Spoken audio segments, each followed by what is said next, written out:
Welcome to the second season of Empower Your Magical Self. I'm your host, Leah Wellborn, the Mystic Autistic. I created this podcast because I used to be very, very sad. In fact, for decades, I hated being alive.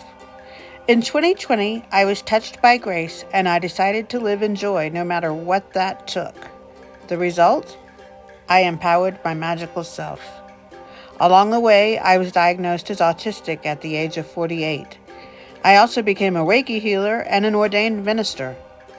My mission now is to continue to empower my magical self and to help you empower your magical self, whoever and wherever you may be. In each episode, I'll be talking with someone who has helped me empower my magical self. I'll ask them about the experiences in their lives that have shaped them, and I'll ask each guest to answer one question. What is magic? Join me for all 13 episodes of Empower Your Magical Self, Season 2. Today, filmmaker and writer Bob Peck, author of Original Sin is a Lie, joins me for the third episode of the second season of Empower Your Magical Self. Stick around. Hi, and welcome to the third episode of the second season of Empower Your Magical Self. I'm Leah Wellborn, the Mystic Autistic, your host for the hour and for all the hours here on this podcast. My guest today is the filmmaker and writer Bob Peck. I have a special affinity for Bob. I found him on social media, as I found most of my guests. I tell the story of how I discovered him in the episode. I have a little extra affinity for him because he is also from my hometown, Austin, Texas. He lives there still. I don't. I live in Colorado now. I left Austin almost 20 years ago and I haven't been back. I'm a good deal older than Bob.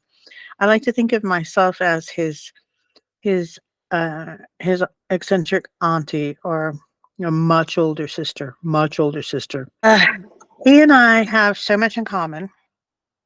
We're both spiritual seekers. I love his book, Original Sin is a Lie. I wrote an article about it. It's on my website. It's on my Substack. It's all the usual places where I post things. I love the book. It's a long look at Christianity and the obvious and the discrepancies between the four gospels and how they all four deviated from what the actual man Jesus probably said, and how the whole thing was kind of a game of telephone. And we also talk about our shared devotion to Krishna, and we talk about our love for Ram Dass, among many other things. It's a great episode. I love this guy. He's a real sweetheart, and I feel like he's family. So I hope that you'll check it out and listen to what this very clever man has to say, and I'll see you back at the other end of the episode.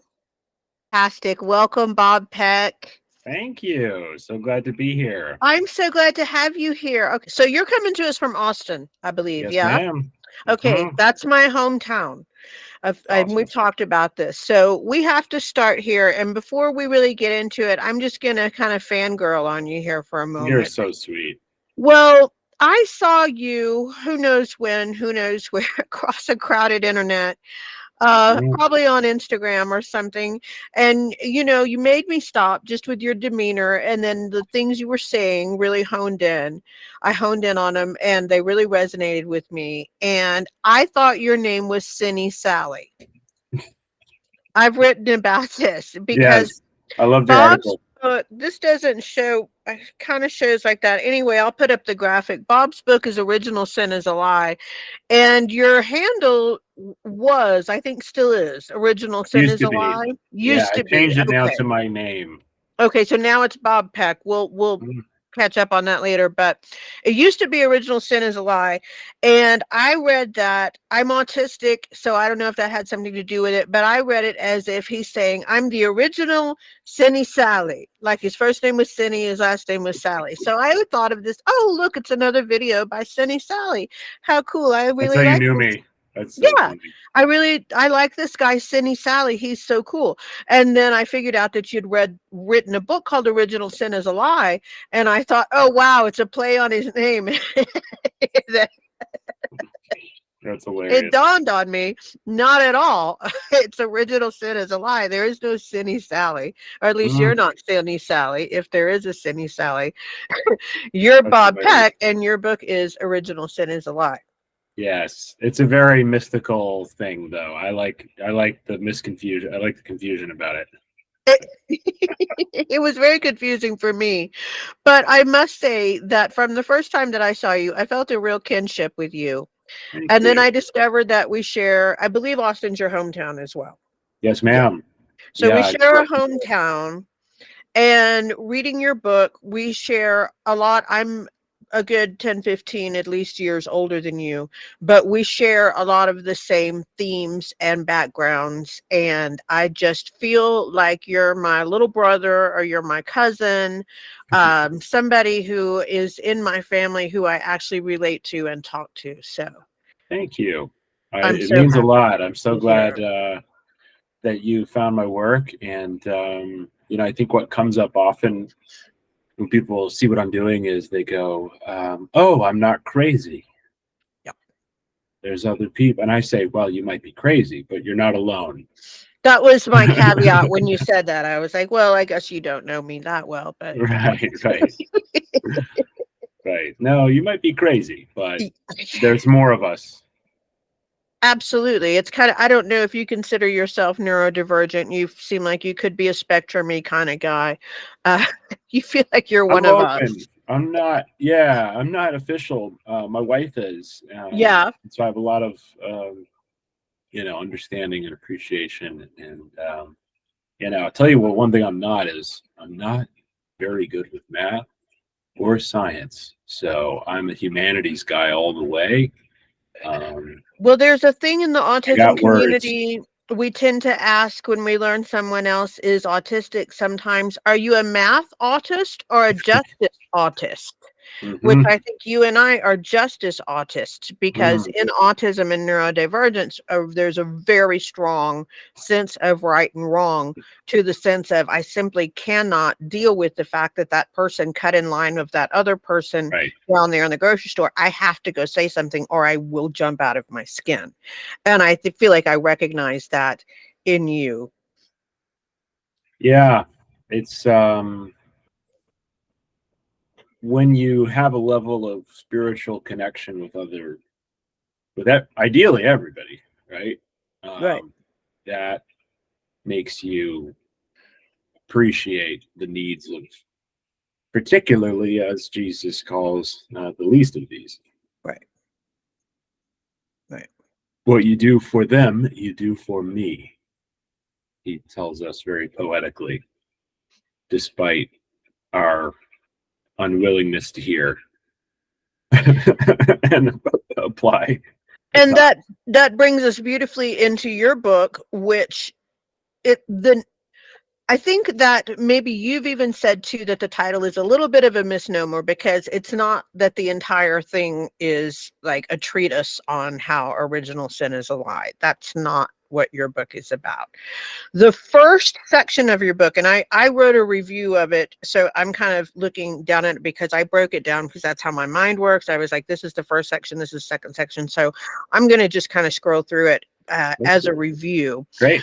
The first part of your book is called Debunking Fearful Institutions. And if memory serves, that's the part of the book where you really look at the Bible, you look at the Gospels, you compare, maybe not compare is the right word, but you look at the differences in the Gospels, and you talk about historically how they deviate drastically from what were the probable words of the man who was Jesus. Is that a fair? Yes, exactly. Okay. I'm my humble studies in Bible scholarship classes at UT. Hook 'em, baby. Our alma mater. I also am a UT graduate. I know you are. Go Longhorns. It's very apparent to people who study the text in a historical and scholarly way that there are varying portrayals of the Galilean in the four Gospels in the New Testament. And unfortunately, modern Christianity or modern American Protestant Christianity doesn't cover it in the detail that we understand within scholarship. And that was a very important, I wanted to shout it from the rooftops. I guess I have in some way, Leah. For sure. But when I learned that, I said, wait a second. It's called vertical reading versus horizontal reading. Oh, I like that. Cool. Okay.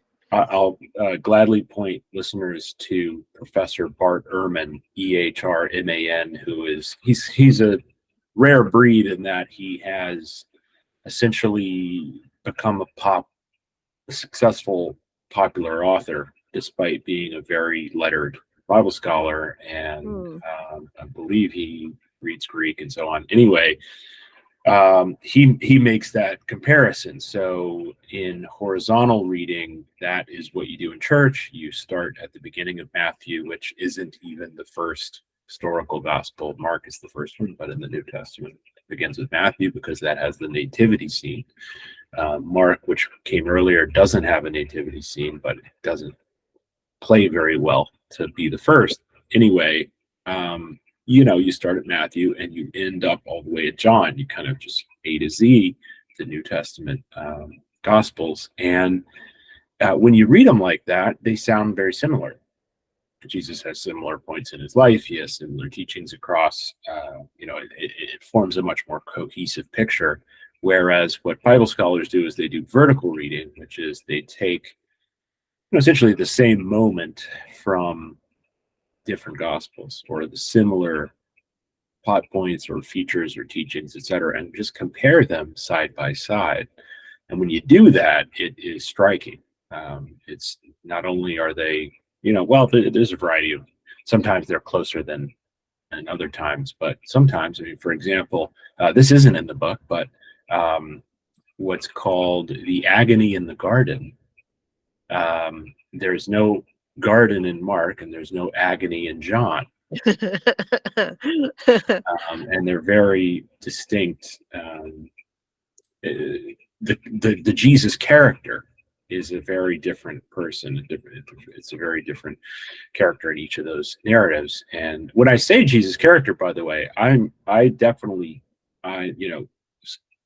it's very historically likely that a man named Jesus or Yeshua walked the earth in ancient Judea. But what happened is he dies in around 30 to 35. He's killed. And there's an oral tradition, about 3 decades, including a decade and a half or so of Paul's letters. And then you have the first gospel, Mark, around 70, which is right around the destruction of the temple. So, around 40 years later, you get the first story. And so it's likely that the people it's a little telephony at the initial people who were actually there were dead by that point, in all likelihood, or were very, very, very elderly. Right. I think Peter and James are killed in the 60s, in the few years leading before that. It was very likely kind of secondhand accounts or third hand. And, what's interesting too, I think this is in the book, but he spoke in Aramaic, and the first gospels are written in Greek. So actually the very first version of the New Testament is already a translation. Yeah. And you pointed out so well, and I've pointed other people to it because I don't have an easy time organizing that sort of knowledge in my brain. But you point out so well how the different political factions were in so many ways responsible for the Gospels as we have them now, and how it's so easy to see the motivations of the people. And it's not to say to paint them as evil or good, but they were motivations just like you and I have motivations today. They had agendas. Exactly. And that's what we're seeing today. And so often that's just like overlooked. It's because it's treated by so many people around the world as the absolute word of God, which it just demonstrably is not. Correct. Yeah, exactly. There's a moment in my book, The Condemnation of the Pharisees, is a very illustrative example of the distinctions between the gospel portrayals. And essentially Matthew's gospel is the most Jewish. Mark's gospel is also Jewish, but Matthew is the Matthean author, is how scholars refer to it. Okay. The Matthean author is obsessed with the law and Jesus's fulfillment, whereas the Lucan author, for example, is much less concerned with Jewish custom. The Lucan author is more concerned with the Gentiles and the poor. And John is so much later; it's a whole nother conversation. But Matthew and Luke in particular, because they share so many similar teaching moments, that they're good to juxtapose. And so, for example, the Pharisees they're basically, a priestly class of the ancient Jews. And when the temple is destroyed in 69-70 by the Roman army, it's a catastrophe. It's an absolute hellscape that the Romans create in Jerusalem. It's very traumatizing for the Jewish people. And first of all, that's the climate in which the Gospels were written. And then you have essentially that temple class of Jews called the Sadducees are wiped out. So now we're only left with the Pharisees and the Jesus following Jews, essentially, are the two power players now. The Matthean author writing in ancient Judea in the Jewish homeland essentially adds more fuel to the fire in the condemnation of the Pharisees, in Jesus's condemnation of the Pharisees, than in any other gospel by far. Mark and Luke hardly bring up the Pharisees. They do. It's short, it's about a paragraph or two. But in Matthew, it's 2 pages. I mean, he just goes off, calls them you den of vipers. He calls them whitewashed tombs, that they're nice on the outside, but they're full of bones on the inside, corpses. It's very brutal, and it's understanding the kind of archaeological and textual history of the era. It becomes quite clear that the cosmic Christ mind did not call anyone den of vipers. Right. I was thinking, so you're saying there was political strife and division even back then. Wow. So you're saying there's nothing new under the sun, kind of right. In a different way, right? Totally. Yeah. Totally. Yeah. So I love all of this, and we can spend the whole hour talking about it, but it really is a kind of just a portion of what your book is about. Well, thank you. It's funny because the book is called That Original Sin is a Lie. It's provocative, and some people think it's all about original sin. And no, it's really about the premise is that you're inherently divine. You're not originally sinful. You're the opposite. And so I explore, as you know, the kind of the Bible scholarship sides of things, Buddhism, Hinduism, some indigenous wisdom, psychedelia, and kind of non-duality, the dream, and so on. So it's the spiritual buffet line, if you will. And it's a beautiful book. I highly recommend it. It's one of my favorite books that I've read in a while. You and I share, among many things that we share, a great love for Ram Dass, Baba Ram. Yes, absolutely. Jai Guru. Where do you remember the moment when you first encountered Ram Dass? I remember the moment I first encountered Ram Dass. So let's share Ram Dass moments. Yeah, lectures. I mean, I've stumbled on his YouTube lectures in internet age. I forget our age differences somewhere. No. Now somebody gave me Be Here Now, I think 2013 or so. I was already listening to some of his lectures on YouTube, around that time, 2010, 2011, and I was just like, this guy is hilarious. Yeah. And he is so happy. Yeah. And humble, and he's referencing everything. Like he's referencing everything. Dogen to Merton to Huxley to literary heroes to Jung to every mystic under the sun, and it's like, okay, this guy, I will continue to absorb this person. So I'll tell my Ram Dass story. Yeah, when did you find it? I was 16, 17 in Dallas, so this would have been the late 80s. I was a seeker, a searcher. I had moved to Dallas to go to the High School for the Performing Arts. I had moved there from small town Texas. I lived in Sherman, Texas, and had already very much presenting depression and anxiety, and had not been diagnosed as autistic, so was just awash in misery. I had a good friend who had died in a drunk driving accident in Texas, in Sherman, when I was 15. He was 16. And it was a very, very decisive moment in my life. I had considered myself Christian up till then, but he was, a bad boy. How bad can a boy be at 16 in small town Texas in the 80s? I mean, he died drunk.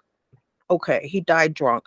And a lot of the Christian kids took no time to tell me. They took the time out of their life to tell me, we're sorry that your friend is in hell now. And that was kind of like the church line, because he was a bad boy who hadn't accepted Jesus, whatever, that this boy was going to be in hell now. So for me, that was like, no, I don't want any part of that. I don't care if I'm damned to hell with my friend, because that's disgusting and I don't want any part of that. So shortly thereafter, I moved to Dallas. My mother was just wonderful and agreed to move to Dallas so I could go to the High School for the Performing Arts. And I went to the Half Price bookstore there. I don't know if you've been to if it even still exists, but in Dallas, there's a Half Price bookstore that looks like a big My favorite. ship. It's the Helm, whatever. I didn't know that. Okay, cool. I don't even know if it's a fan of it in Austin. Yeah, it was this huge ship. I don't know. It used to be like a seafood restaurant or something, and they turned it into a bookstore. So at like 16, 17 years old, that was my place. This was way pre-internet. This was way pre-cell phone. So I would just get in my car, skip school in the afternoon because I was so depressed, and just go and sit in the bookstore and read. Be Here Now called to me like a beacon. It was one of the moments in my life that like there was a spotlight from the heavens shining on this book. I didn't know. I just magnetized toward it, opened it, and it was like my life was changed forever. And then Be Here Now is Ram Dass's book. So that's another point that Bob and I really connect on, because we both have been very, very touched by this spiritual leader. And if you will, Bob, just tell people who don't know who is Ram Dass. Is he like an Indian guy? Who is Ram Dass? Yeah, well, I actually have a short biography of him towards the second half of the book, and because he's just such a great example of really the modern American mystic, and he was a part of kind of both he was like a young beat and an old hippie. He kind of helped transfer the cultural distinction between the kind of Kerouac. He knew Ginsberg. Kerouac. Let's give a time frame for people who may not know. Yeah, he was. So yeah, his birth name was Richard Alpert. He was a Harvard psychologist and kind of Freudian psychoanalysis, and he was kind of a big shot in the 40s and early 50s, I believe, is the timeline there. He became 1940s and 1950s. I have to remember, some of my listeners might be 16, 17 years old. Yeah, back in the 1900s. Yeah, was 1740. What are we talking about? Yeah, 1940s and 50s. Yeah. I mean, his story is very relatable. He basically kind of climbed to the top of modern American culture. He talked about how he had a jet and or private plane, if you will, had a nice car and a nice apartment. He went to all the cool parties in kind of the intelligentsia period, and he was unhappy. And this other professor moved in down the hall, named Dr. Timothy Leary. And while kind of Richard, or Dick, was the straight-laced guy, Tim Leary was kind of the rebel who didn't really follow the rules at Harvard. He was an interesting researcher, and he discovered indigenous plant medicine. I believe Aldous Huxley was an influence to them. Huxley wrote about mescaline and the psychedelic experience a little bit before their time, which they cite as an influence. Basically, Dr. Leary said, "Hi, Dr. Alpert, come down to Mexico with me and let's eat some mushrooms, some fungus, and study how it affects our consciousness." And that trip didn't happen, but another trip did in Boston. And Richard Alpert basically described how his entire sense of self disappeared. His body, his personas, kind of everything went away. But he came down. There's a nuance in terms of kind of the endorsement of psychedelia around the potentiality or the glimpse of it. But there's also a kind of cautionary tale, right? In that, for one, they were both fired from Harvard, which was painful at the time. Obviously, they both laughed about in the following decades. But he essentially set off around the world to say, who understands this, or who understands this process? One of his jokes was, we can't be the pioneer. Like we can't know the most. God, I hope not, And so he went around kind of traveling in the Near East and the Far East and asking different kind of medicine men and women, sages and monks and nuns and so on, and giving them some LSD and seeing if they knew about it. And nobody really knew anything about it. This is the intro to Be Here Now. And he's discouraged. He's about to go home. He's sitting in a cafe called the Blue Tibetan, and he's about to go home. And Bhagavan Das walks in, who's a 23-year-old giant blonde Californian man dressed in Indian garb. But he had a certain air. Wild times, people. Wild time. Bhagavan Das was early. People say Ram Dass was early. Bhagavan Das was the real pioneer in right. India. Whatever happened to him anyway? He's still around. He is still around. Okay. Yeah. Wow. He's still around. Yeah. He had a health issue a couple of years ago, but I think he's still giving satsang. I just talked to a guy the other day that he got a name from him. Oh, fantastic. Yeah, a few years ago. Yeah. And so, the story goes, basically Bhagavan Das kind of took him around India, and they went to go meet the guru. Mm-hmm. And the rest is history. I'll right. that, but essentially he did meet someone right who knew, and that's Maharaj Neem Karoli Baba, the great.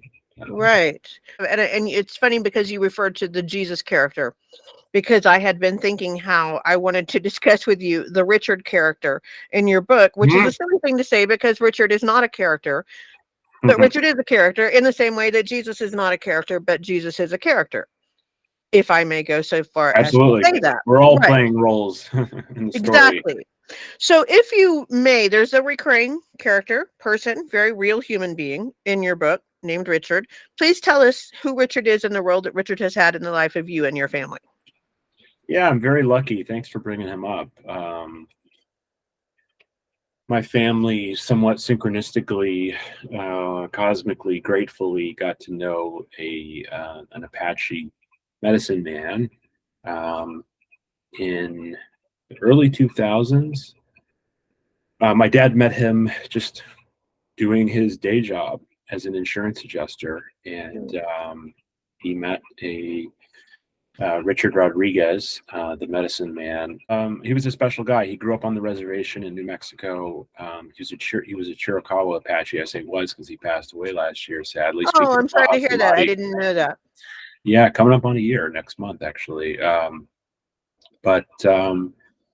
was a really special guy. He was an intuitive. He would receive basically direction, as in form of words.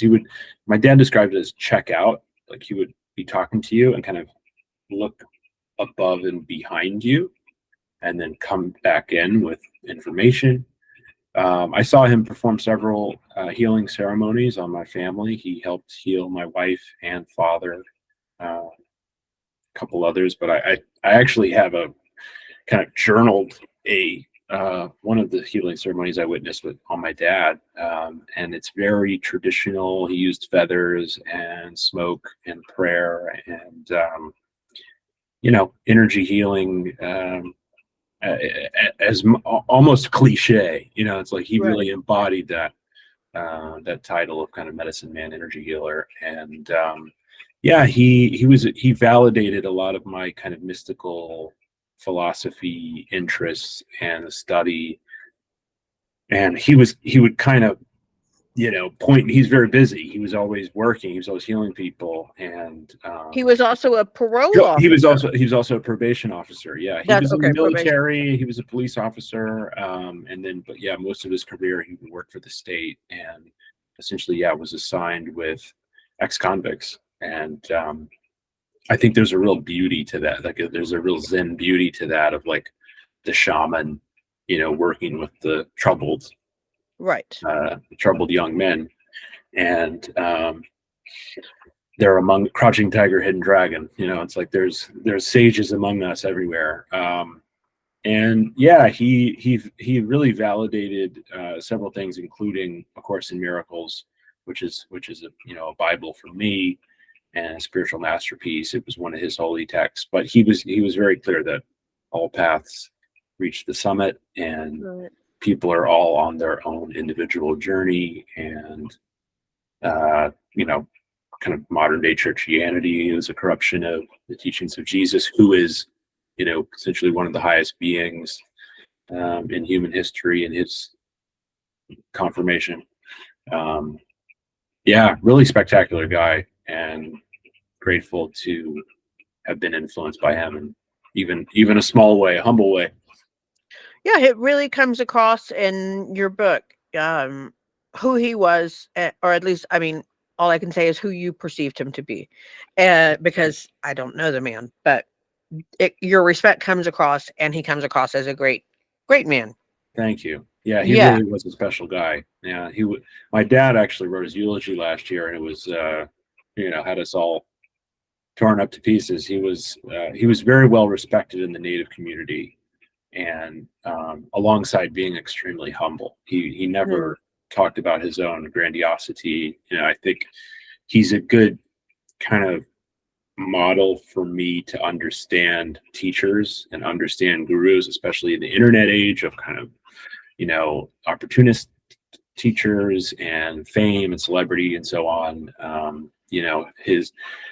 A couple of his very clear kind of declarations were, everyone has access, and I'm just a vessel. Like his soul kind of title was vesselhood,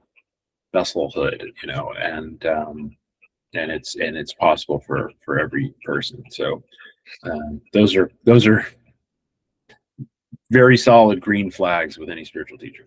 No kidding. And that kind of brings me to the next little area that I want to broach with you, because the audience of people who I imagine, hope are engaging with this material, with my show, with my work, are people who are maybe neurodivergent, maybe autistic, maybe for whatever reason they have felt like they're broken, they're outsiders, they're depressed, maybe they've been suicidal.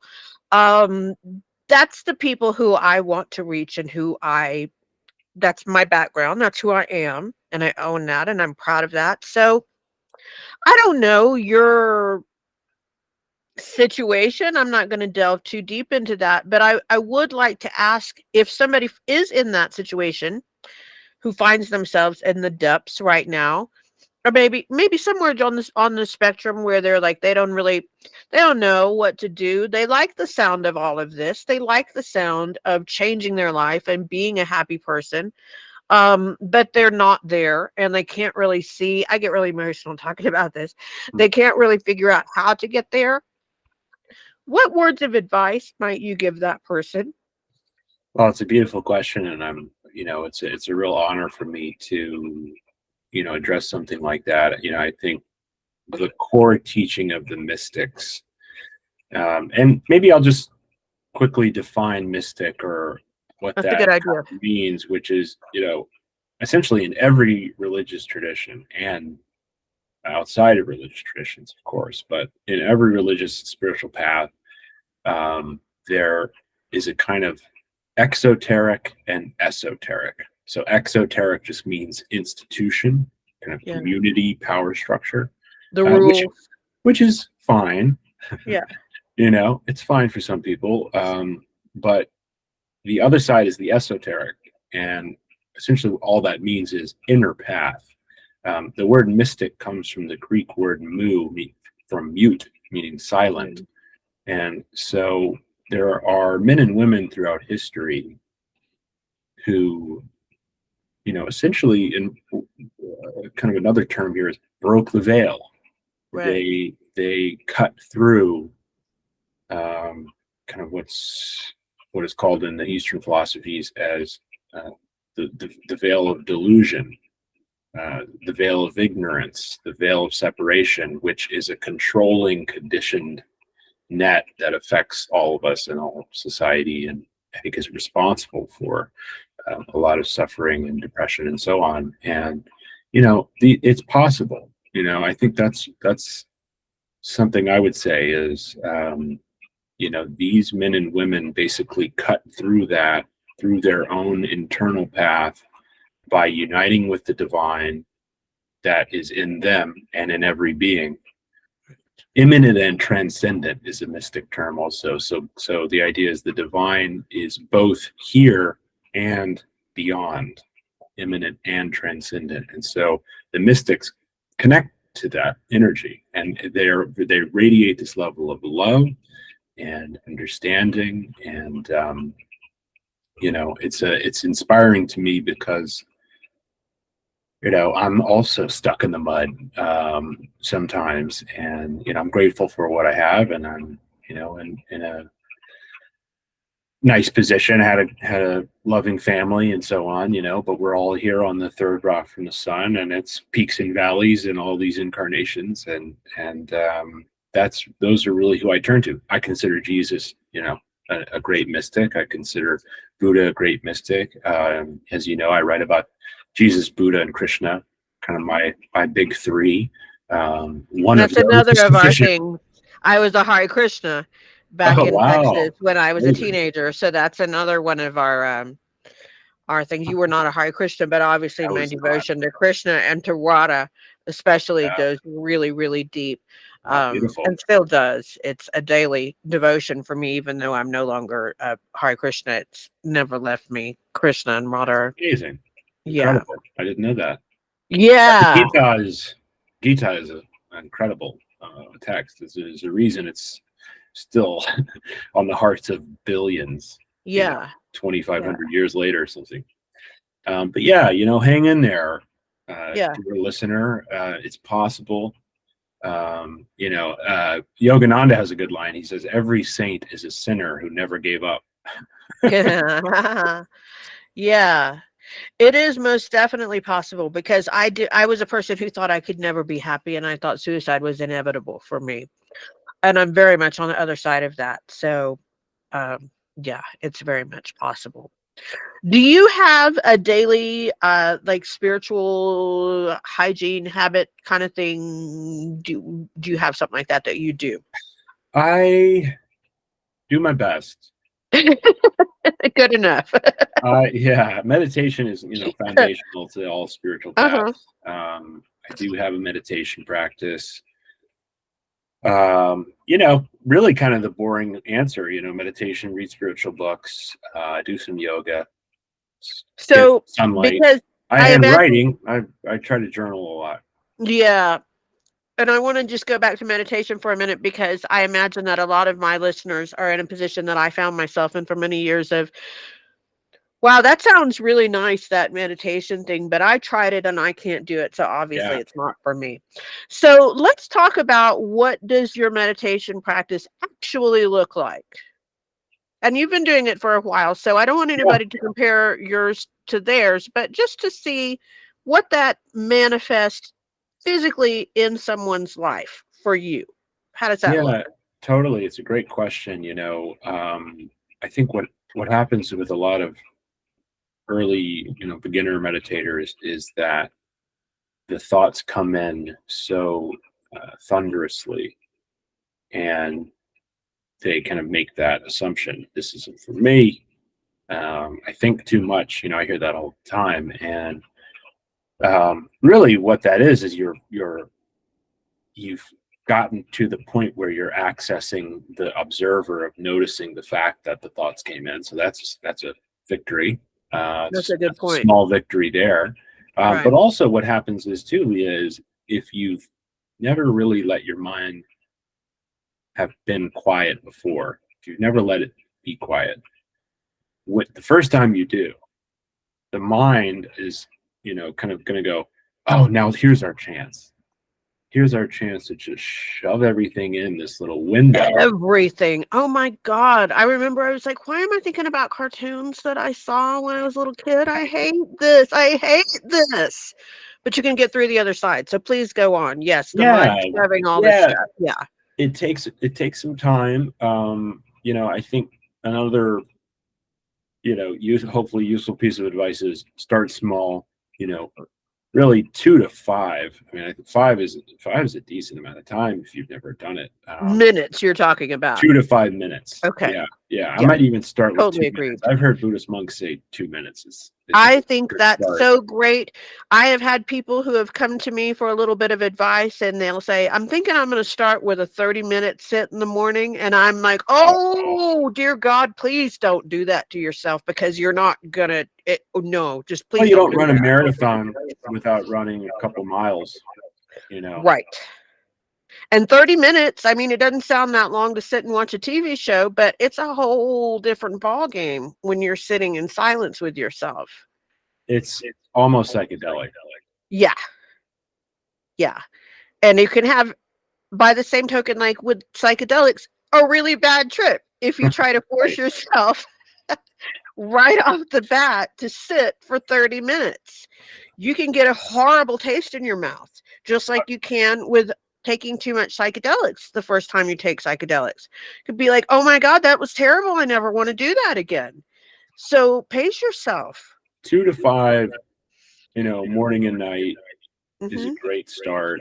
I think what I've realized over the years is a midday, kind of a lunch or a post lunch is good. A couple of friends of mine, they'll say, oh, I need to meditate real quick before, once you really build the muscle of it, you recognize that it has a resetting beneficial quality to it, to where, I mean, we're in late stage capitalism in America. People work, it's all the notifications, the emails, the messages, everything.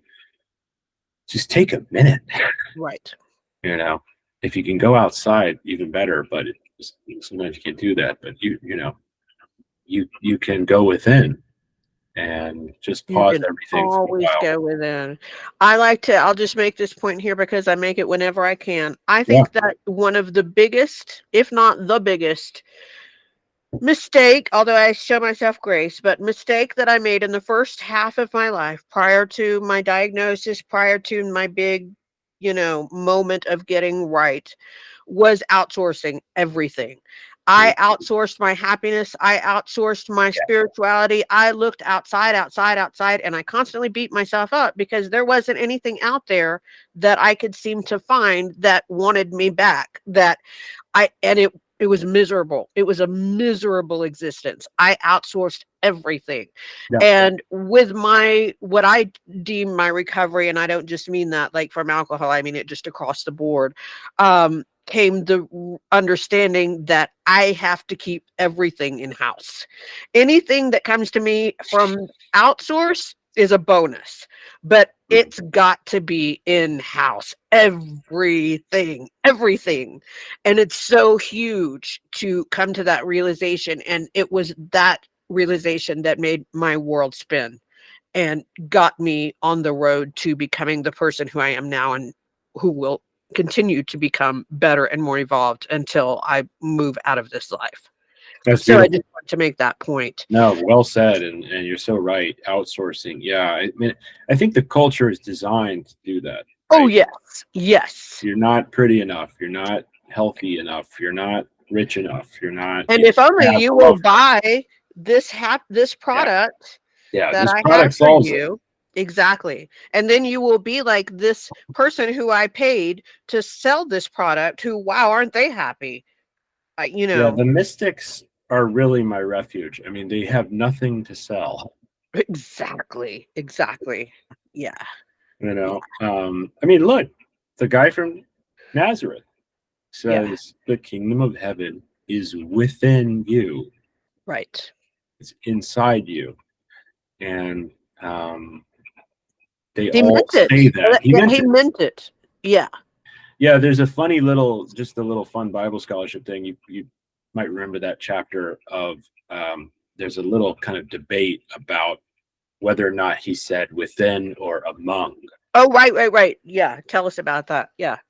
Well, in one of the modern translations, the current versions of the Bible, they're getting good. I mean, they're definitely, there's not necessarily a perfect one, but the NSRV, New Standard Revised Version, is kind of the scholarly one. But anyway, the several of the modern translations translate Luke 17:21 in English as the kingdom of heaven is among you.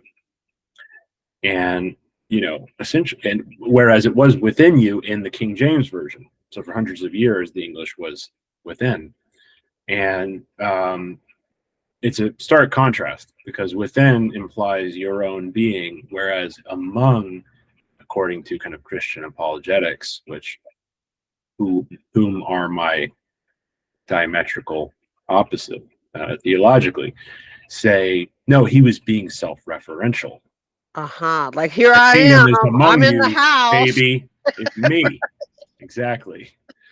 And I cite the work of a Syriac scholar who's Professor Ilaria Ramelli, who studies Syriac and Aramaic dialects of ancient Greek. And she examined the earliest codices of that verse. And, she essentially said, no, this is inside. This is where, when it's spelled like this, and I had to get like a Greek keyboard to print out the book. When it's spelled like this, it means among, but that it's not spelled like that here. But when it's spelled like this, it means inside, and it is spelled like that here. And here's other examples and so on. It's very definitively, in Luke's version, the earliest one we have, it's within, inside. And so, I that verse is really important for mystics. That's why I devoted that few pages onto it. It's because, Buddhist monks understand that. It's called Buddha nature. Hindu swamis understand that. It's called the Atman. There's the world spiritual traditions. Aside from kind of you're born dirty, thanks Augustine. They understand that the kingdom is within you. Right. So Jesus really does affirm that in a beautiful way. Keep it in house. Don't try to outsource all that, because I'm telling you, I have spent lifetimes trying to outsource that shit. Lifetimes. And I'm just now getting to the point. It's like, wow, it took you long enough. But David Hoffmeister, who's in A Course in Miracles teacher, this is to kind of extend that point further. He says the entire cosmos is the graven image. Right. So the entire material universe is the veil between you and the divine, or you and your true nature.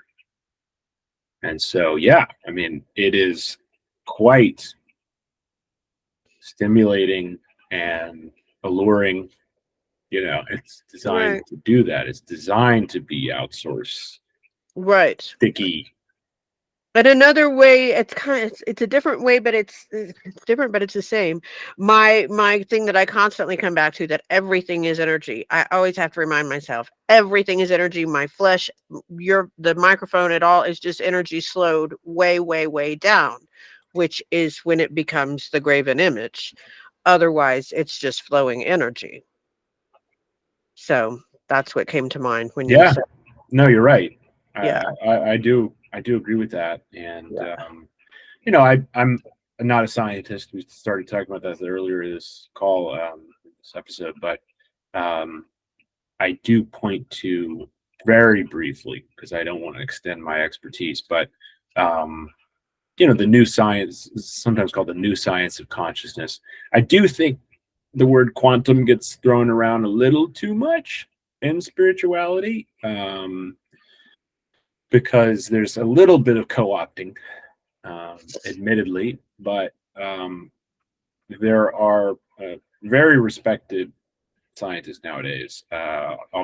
Don Hoffman, PhD, and Bernardo Kastrup, PhD, are two that I would recommend, who are, essentially positing that the entire the foundation of this universe is consciousness.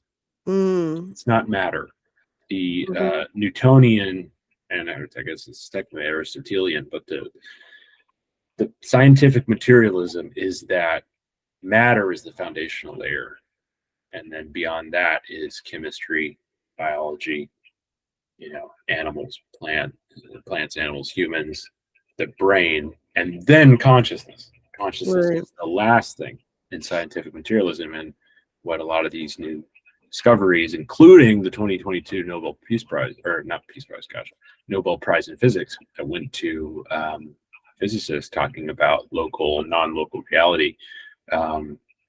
This is all pointing to the idea that actually, no, it's the same order, but just consciousness, instead of being at the end, because consciousness, I mean, loosely, again, I mean, you say you're not a scientist, I'm really not a scientist, but again, I mean, consciousness, you could say AKA energy.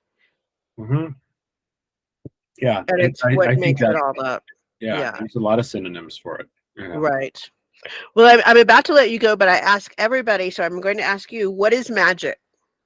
With a C or a K? However you want to spell it, my friend. Just what is it really? What is it truthfully? Not like the popular culture. What does it mean, really? Yeah, it's interesting you say that. Magic, in A Course in Miracles, actually is a playful term for ineffective methods. Okay. Isn't that interesting? Mm-hmm. It's all semantics. Sure. Anyway, right?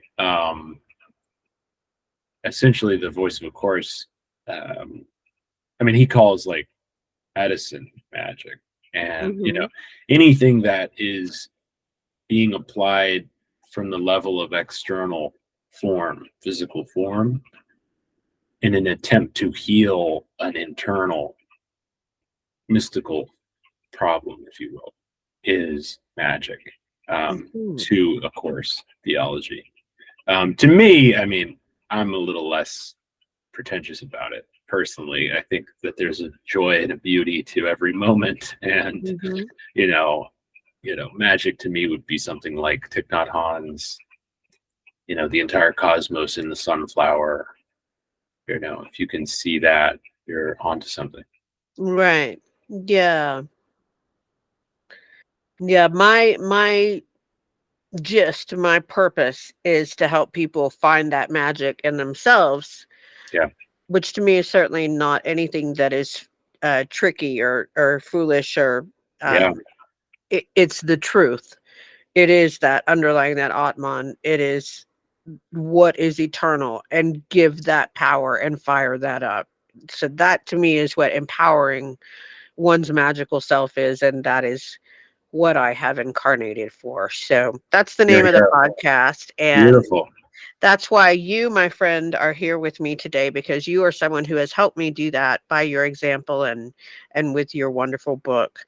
So how can people find you, because they're going to want to experience more of your work after? Yeah, thanks so much, Leah. I really appreciate you interviewing me, and your review of my book was terrific. It really meant a lot, and grateful to be here. I'm on Instagram, TikTok. I'm trying to do a YouTube channel more this year and the next few years.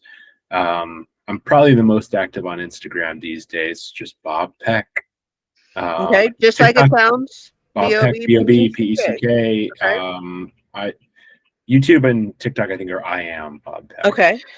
And I also have a podcast. It's called Karmic Relief. I am sitting on mountains of footage that I need to edit. And, I hear that. I'd rather do other things, but I need to actually edit it, and put out 9 episodes this year. So cool. Do you have like a season or whatever? You just do it sporadically, it's every 2 weeks. It's still kind of on the season 1, if you will, of this year. But I'll have to get you on one of these weeks. I would love that. Yeah, that'd be so fun. Yeah, for sure. I'm here. I will be literally right here. I appreciate it, my friend. Thank you so much for being with me, Bob. Talk soon. Isn't he charming? I'm so glad that he joined me for the hour, and I'm glad that you were here to watch the episode as well. Thanks so much to Bob for joining me. I do hope you'll check out his podcast, Karmic Relief. Check out his website. Check out his book. Check out all the things. He's very entertaining and charming, and you never go wrong spending time with Bob Peck. Speaking of never going wrong spending time with someone, I really hope that you'll join me next week when my guest is, I can't even believe it, Amanda Yates Garcia. She has been one of my heroines for a long time, and she's really one of the reasons I started my podcast, because I wanted to talk to her, and she graced me finally with her presence, and that will be episode 4 next week. So I hope you'll come back and check that out, and in the meantime, please empower your magical self. Love you. Bye.